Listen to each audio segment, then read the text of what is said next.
So what we're hoping to do today is to maybe give you some knowledge that would help liberate you more to lead worship better. Some of it's more under the hood, and I don't want to nerd out on you, and that's why I got Rhonda to help rein me in there, in addition to reining in the humor. And we're going to cover what's called the number system, which is a system that allows you to better think about music. It's for thinking about chord progressions.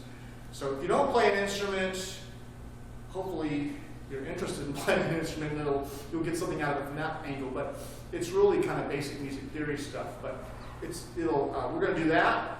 We're going to cover how to harmonize. So if you don't play an instrument and you're a singer, we're going to cover that without going off the deep end, hopefully. Then we're going to cover, if we got time, we're going to do a little bit about the circle of fifths. The idea is to give you an idea of what key signatures are, and why we have songs in keys and sharps and flats. A lot of it's FYI, but it's kind of nice to know, and it'll help you with the number system. The fourth thing we're going to do is, my favorite part, is we're going to talk to you about how to self-arrange, how to play in a band or an ensemble, and how to make your part contribute versus fight with one another, where each of us are masking and competing with one another. And you can learn to do that without having to have a lot of direction from a music director or worship leader, which really frees everybody up. So those are the main things we're going to do. We're thinking about 20 to 30 minutes per session, and we'll stop at 11:30, and we'll do a break around the middle somewhere, about 10 minutes, if that's all right. As we said, there's coffee and there's donuts flowing. So let's say a prayer real quick. Father in heaven, I thank you.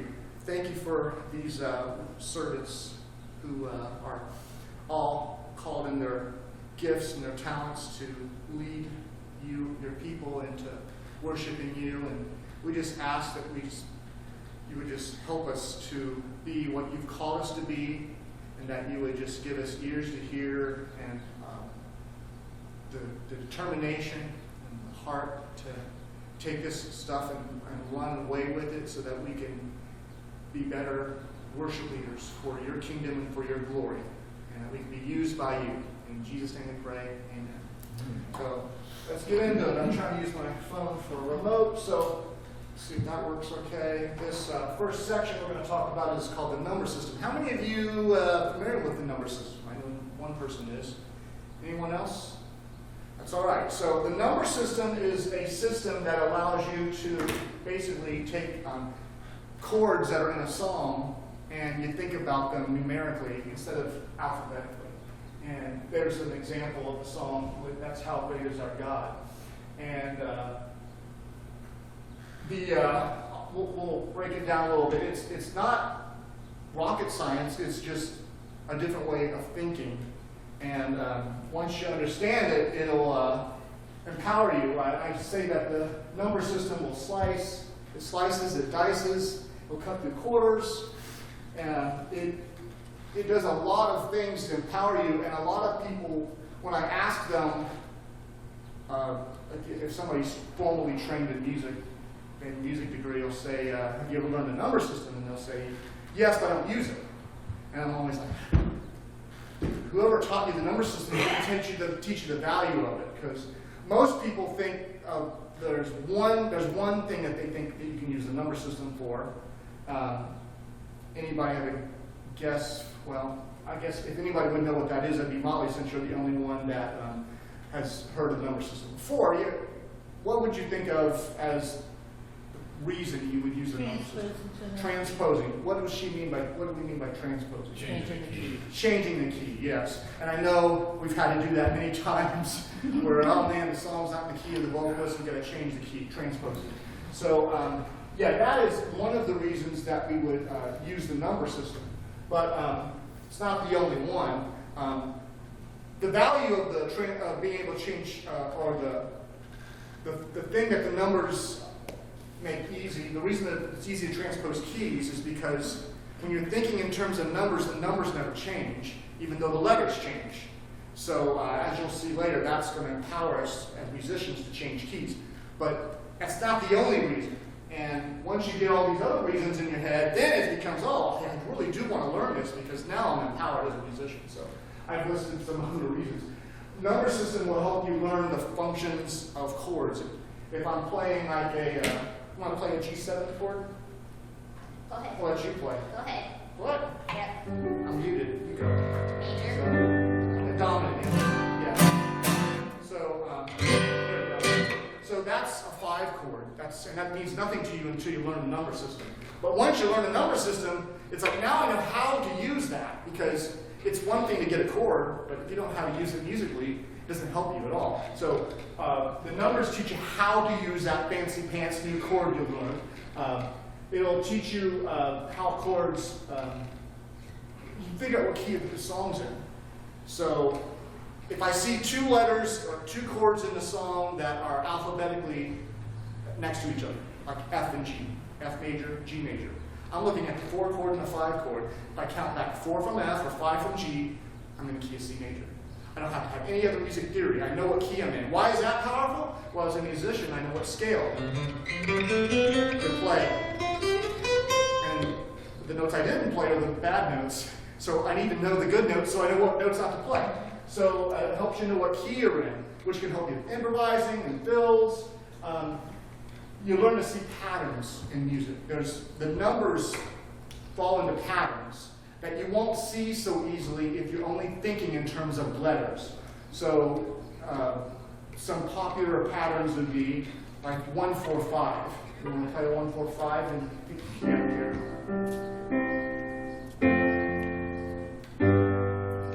Yeah, so we've all heard, "Gotta lift your name on high," right? I'm in a different key than she is, by the way. It's the same exact chord progression, but she played it slow with not much rhythm really, and I played a rhythm and I played it faster in key of A. So you see how you wouldn't necessarily know we played the same thing until you think in terms of numbers. Then it's like, oh, 1-4-5. So if you've been playing an instrument, you know that C, F, and G go together, or A, D, and E go together, and D, G, and A go together. That's 1-4-5. It's easier to communicate once everybody knows the number system. The Nashville studio musicians all think and communicate in terms of numbers because all I have to do is say the song's chorus is 1645, and we know what to play. Just pick a key, B flat, and you can run. And that's most of the worship songs we play have those simple patterns. There are songs that are a little more in depth, but most of the worship music is pretty simple, and you'll see that too. It's easier to think of the music now. Initially, it's not easier. Initially, you're thinking in 2 worlds. When I first learned the number system, I had to learn letters, and then I had to translate those to the numbers, and that slowed me down. Don't stop, because it slows you down. That's what we do in practice. We do the hard things in practice, the things that slow us down. That's why you practice. You keep doing it over and over and over and over again, you get to the point where you don't have to think about it anymore.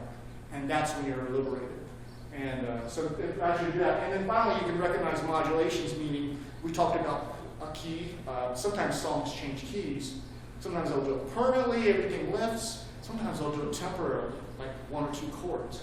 You'll be able to recognize that. And if you're playing leads and fills and melodies on your instrument, you know what scale goes with it, because it's just whatever scale the modulation represents. So this is the pattern of the number system. And what it says is whatever key I'm in, that's 1. So if I'm in the key of C major, play a C major, please. So we're in the key of C major is 1. If we're in the key of G major, then G is 1. Okay, so whatever key is 1. We're only going to talk about major keys just to keep it simple, by the way. I talked to you about 1, 4, and 5. Those are the 3 majors. Okay, so we played those earlier. So the 2, the 3, and the 6 are minors. And then 7 is, well, I wrote it down as diminished, and we'll talk about that more in a second. I'm going to play these ascending so you can hear them. I'll pick the key of C, I guess. In the key of C, here's C major, that's the 1 major. There's the 2 minor, that's D minor. Here's the 3 minor, it's E minor. Here's the 4, that's F major. Here's the 5, it's A, G major. There's the 6, it's A minor. And the 7, we said, is diminished, which is kind of a weird thing we don't normally play in worship music. I'll show you something else we do instead. But that's the pattern, and that looks like, there's the letters with it, okay? In the key of C. Now, notice number 3, I said C/E. You'll see an E minor maybe 30% of the time, and especially white people's music, I'm sorry to say. If it's not, in other words, if it's not jazzy or bluesy, you'll see a C over E for number 3 instead of the E minor. Okay, and that would sound like, so there's a 1 major, there's 2 minor, and that's the 3, that's the 1 over 3. What that means is that it's a C chord, which is the 1, and the E is the 3rd note, that's your bass. And that's what I'm doing, okay? So the E is the bass player, and the C is the chord, okay? So that's what's happening a lot, like I'd say 75% of the time in modern worship music. They don't even play the 3 minor, because the 3 minor is like this sound. You know, which is, it's got a little bit of the jazz thing for it, which, as I said, works. The average Tomlin and the average K-Love song doesn't use that. So there's a 3 minor versus, that's the sound we hear in How Great Is Our God or the average Bethel song. And then I said number 7, that B diminished. That one, if you Google the number system, they'll teach you chord number 7 is diminished. But it's kind of a weird sound to play a diminished chord. Again, I see it in jazz and blues, but what you want to play usually is the 5 over 7 is what that is. And this is what's hung me up the most when I learned the number system. G over B is the 5 over 7. You can see that the G is the 5 chord, the B is the bass note, and that's number 7. So let me play these again. I'm going to descend. I'll start from 1. And the reason I'm going to descend is just because I hear these more often descending than ascending if you play them in order. That's the only reason. So here's 1 major, and here's 5 over 7.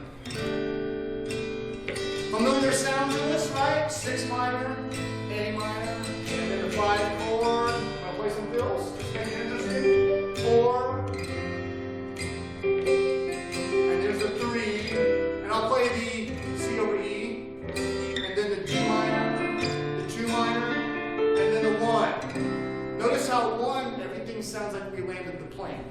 That's another reason you want to think in terms of numbers. It forces you to think in terms of the key. If you hear the song's getting ready to land, you know where it lands. It always lands on 1. So whenever you're resting an idea, all music is tension and release. Well, that's not all it is, but that there is that component to it. And whenever the tension gets resolved, you're going to resolve it a lot of times. The ultimate resolution is to hit the 1 chord. So every time you land that plane, you go to 1. So you need to know where the 1 chord is. Well, how do you know that? You've got to know what key you're in. So, so we just played that descending. We could have played ascending too. Do you want to try A major? Go ahead. She doesn't want to do anything but C major. In a key, I'll play A major just for something different, and I'm going to ascend. And this is it's an older song, but it's waves of mercy, waves of grace. You know that song, Every Move I Make? It's ascending up the stairs, 1, 2, 3, 4. And it just keeps repeating that. It just keeps moving up the stairs.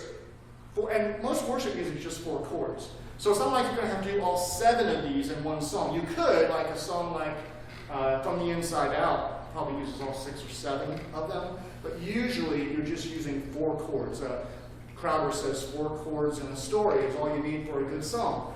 So if you know the 4 chords and you can think of them in terms of numbers, it helps you visualize. In fact, that's one thing I have in this little slide here is I kind of think of this stuff like you're going up and down the stairs. And earlier we just descended from 1. You know, imagine 1 at the top and then you just drop that down, my crude little drawing. And then that Every move I made, we just kept going 1, 2, 3, 4 up the stairs, repeating, you know. And when we're ready to land the plane, guess which chord we're going to?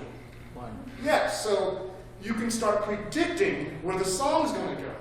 So why am I teaching you all this? And I probably should have said this at the outset. This is to liberate you so that you're no longer locked into charts and thinking, what do I play? What do I play? Because when you're there, it's hard to lead worship. So when you can get out of all that because you've been living in this world, and this is like learning another language, what happens is now I don't need my charts as much because, okay, the chorus is 1465, meaning 1 major, 4 major, 6 minor, 5 major. So I know that the whole chorus is 1465, so at least for the chorus, get off my charts and play the song. Look around, read the worship team, read the band, read the congregation, listen to the Spirit, lift him up. Notice that the sound guy says that there's a problem and the bass player is muted and he can't figure out why. Maybe I need to play lower notes on my chords to compensate, or I'm a pianist and I start playing the left hand heavy because the bass player is muted. And I only know that because I'm aware. I'm aware because this liberated me. Does that make sense? So that's the goal. It's not to give you a bunch of technical stuff and force you to have to count in numbers all the time, right? Which can be a pain. I got some song examples. This is an older one. This is Enough. You guys remember the song by Chris Tomlin called Enough? What this is going to show you is this in action. I wrote the numbers out in Roman numerals. Maybe I shouldn't have done that. I hope everybody knows Roman numerals. I think they still teach that in school. I like to notate it in Roman numerals because the capitals tell me it's major, and if I write a lowercase, it's in minor. I wrote the bass notes, like there's a 1/3. I wrote those in Arabic number. It just helps me to remember it. In Nashville, they write them all in Arabic numbers, by the way, just 1, 2, 3, 4, but that's just one way I like to do it. So you see the chord and the number next to it. So we're going to play, all of you. So we got choruses. Basically, this is going to be a 1, 6, 5, 4. So it's a 1654 chord progression for the first 4 chords. This one's more complicated, by the way. This is not a simple 4-chord song. And then it's a 1654. Actually, yeah, it's 1654 at least 2 times. So that's a little simpler than I was going to tell you. But let's do this, the 8 chords. 1, 2, 3. All of you, 1, more than 6, 5, and 4, all of 1, 6, and 5. Like the lyrics, 4, 1. And then right there, it actually ascends. It goes the 1 major, the 2 minor, see it? 1, 2 minor, 6, and 4, and then 1 over 3, 4, 5. Do you hear the tension on that last chord? 5 chords means the 5 chord is always the tension place. I told you 1 is where we land. When the music gets as tense as it can, it's the 5 chord. And what makes it more tense is the suspension. It says sus. I could have played it like that, but I did, which added even more tension to it. As you live in this world, and when I say live in the world, what I mean is you think in terms of numbers. Initially, you have to think in 2 worlds, letters and numbers. It'll slow you down and be frustrated. I want to throw something at that Greg Jones guy teaching me this stuff. But, you're like having training wheels on the bike. You live in that world. Eventually, you get to the point where you can think of this stuff just numbers only.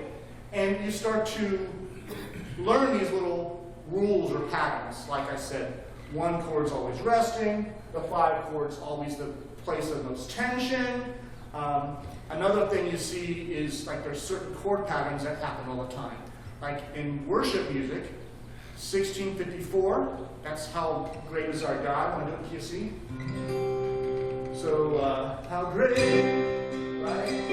No, I'm sorry, I'm thinking, so how he loves is 1654. Okay. So, which is 6/8, right? 1 major, right? Yeah, you got it. That's a 1654 chord progression. And if I told her it's, we got to do it in another key, I'll do that to you right now. Okay. Or you want to do it? No, I don't care. Okay. Look at that. Look at that. Okay, what about B flat? How about A major? Yeah. A major, 1654. 1, 2, 3, 4, 5, 6. How he loves us. It doesn't fit my tenor voice. Oh, how he loves us. How he loves us. So she did it pretty easily. Yay, Mrs. Jones, you're awesome. Because she can think in terms of those numbers. But as I said, if you live in this world, you start to associate certain sounds and patterns. Like we mentioned, 1, 4, 5 is always together. Another thing you see in music all the time, more in jazz, but you do see it a fair amount in popular music, is the 2-5-1 chord progression. Like it'll end an idea. So in key of A, hear it? And that, see how when it went to 5, how it had the most tension? There it is. It's like, please don't leave me hanging, Greg. Land it. Thank you very much. Yeah, so you land on the 1 chord. So you'll start to learn those little features, and you'll learn them by thinking in this world. So what I would suggest to, if you want to gain all these little items, these little benefits from the number system, you say, I do see how it's valuable. You want to start off taking your charts that the church gives you or you find on the internet or whatever. Write the numbers next to them and look at them like this. And practice them over and over and try to think in terms of numbers. Once you get to that point, then you can just discard the letters if you can, is the next step to learn how to practice. So this is How Great Is Our God, and that's a 1640, or actually just 164, isn't it? What the verse actually in brackets tells you. And then the chorus is a 1645. Question? For people that don't play very much, but this is kind of intriguing and would be good to know, how do they know what chords to think of if they don't know the music? Well, can you rephrase that another way? She's saying how if they don't know Are you rephrasing it? Yeah. Yeah, I think she's saying if they don't know music and they don't know what a 1 is, like how would they know that? Okay, good question. So I told you earlier that the number system will help you slice and dice, right? So that means you can find what key you're in. And the way I would know what key I'm in on this, if I didn't have those numbers there, is I'm looking for 2 alphabetical letters that are next to each other in the alphabet, that are major chords. So there's a lot of chords on that. And if you look at it, it's on the bridge, for instance, see it says A, and then you got D and E. Those are. There's no M next to it, by the way. That's how I know they're minor, right? So the D and the E chord is a 4 and a 5. Count back from that. That's your key. You're in key of A. Okay, where are we going? All right, so that's one thing, but Yes. how about if a person doesn't know what chords are in that key? So where would they look or what would they do? Like he switched to B flat. Okay. That's the next section. That's the next session I'm hoping to get into, which is on the circle of fifths. But Google would be the easiest way, and you don't even. That's why I might not cover the circle. It depends on how much time we have. But you basically go to Google and say, "What's the notes in the key of F major?" Okay. And it'll tell you. But the circle of fifths will allow you to do it without Google. So, good question. Really quick, because I don't want to spend too much time, and I'm a little over, but you don't have to count the number system if you play an instrument, if you can visualize them. And again, I wrote these out wrong in numerals, maybe I shouldn't have, but in the key of G, there's 1, right? And if I know my G scale a little bit, or I just have this graphic of, I don't need to know it, but there's the note for 1, there's the note for 5/7, there's the note for 6. It's giving you all those. There's 4, 3, and 2, and then 5 is up at the top, right? Well, there's little patterns that will, like if I'm in key of G, and I know the next chord is 4, instead of having to go G, A, B, C, all I need to know, that tells me that 4 is next door. What I mean by that is if that's my 1, there's my 4. They're right next to each other. So I don't have to know I'm in the key of A flat here and know that's a D flat. All I got to know is it's on the same fret string down. If I can build a chord from that root, then I have it. So bar chords. If you know simple bar chords, I'm playing one chord, okay? There's these little patterns like that. For all, what you do is you relate every letter back to one. You're looking for a pattern. Where does that number sit in relation to 1? So 2 is always going to be, like I wrote 2 as the open string. There's also a 2 here. If that's 1, there's 2. You know, I don't have to know, like if I was in the key of F sharp, I don't have to know there's 6 sharps in that. There's 2. So you can learn these little visual patterns on your instrument, and now you no longer have to count. And on keyboard, it's pretty cool. There's another, by the way, fretboard one, but if you know a C chord, you want to play a C chord, darling? If you know a C chord and you're in the key of C, her fingers on the root position of that C, her fingers are already touching 1, 3, and 5. So the 3 chords, if I know that's an E on 3, well, E minor or C over E, right?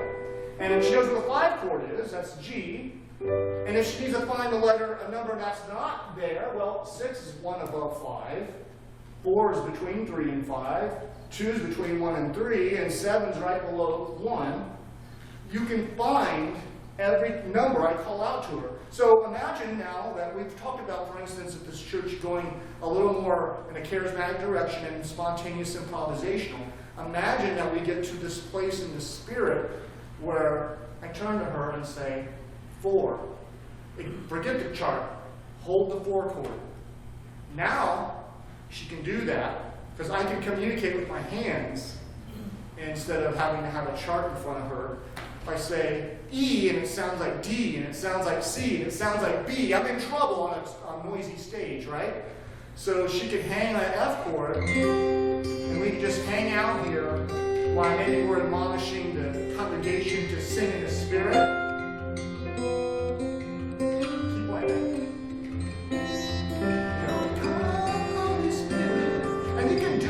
Any song you wanted. Now, hit the 5. Here, the 5 how it builds, because what do we say about 5? Tension. So that's why there's 5 chords. Build. Let's go to 1. I just landed the plane, right? And now we can go back into the song. So we can have a little spontaneous moment. If I can get the communication, I can communicate with my hands, or what I've thought about doing at the Y is there's a little box I can buy. I hit the box and I can talk into the mic, and it only goes into her ears, and the congregation doesn't hear it. Obviously, I'm going to do it while I'm leading a song. You can't. But potentially, I could say, hold that 4 chord, and only the musicians hear it, and they know what I mean. Of course, I'd probably just say hold the F chord. But does that make sense? Is there any questions about it? What I didn't talk about was that you can deviate from the number system. You know, I showed you that pattern, and you want to memorize that pattern. It's in the key of C. You can hit certain styles of music will do certain deviations all the time. Like hymns will take the 2 minor and make them major, like Amazing Grace. And this is an optional chord, Amazing Grace, and it's actually in the key of G. You know, Amazing Grace, how sweet the sound that saves a. Here's the 2 major, wretch. It goes to 2 major instead of 2 minor. And that's a temporary modulation. The song's changing keys temporarily.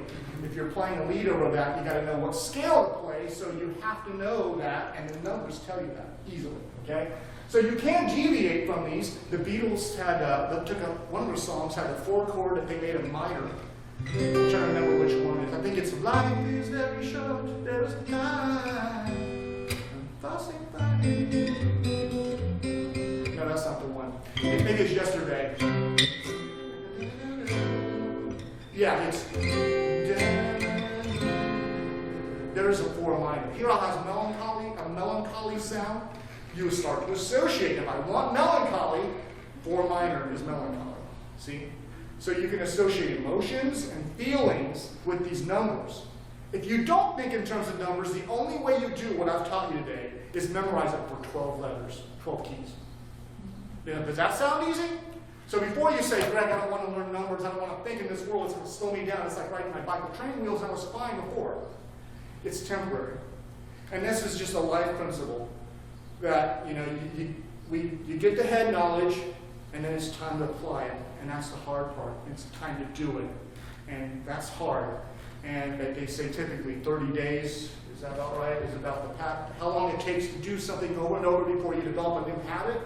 And it's hard because you have to think, and our brains get tired. But what happens is you get to the point where you keep repeating it, and this is the power of ritual, by the way.